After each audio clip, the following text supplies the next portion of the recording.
Hey, I need a few changes here, please. So basically, make these and this in his gray silver, as he want that way. And also on his website, you see "Welcome to Burlington, Ontario," and how this says. So please have this as well. I sent you the font for "Welcome to," make it in red. Burlington, Ontario, I believe it's the same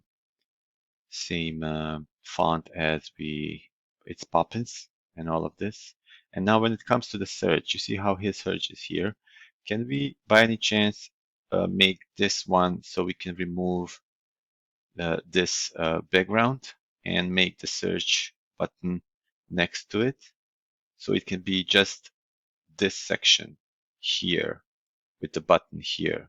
Keep this in the back. Keep this, but remove the background. I'm not sure if we can do it. Please let me know. And that's the change he would like to see. We can try that. Then when it comes to the communities, when we click on it, you know the page that shows up. Can that register? Can that privacy policy pop up be when you click on the link before this? If that could be there, it will be great. If not, just keep it as is. I will explain that this is something that we can do, and that's it. Please make these changes as soon as possible. Thanks.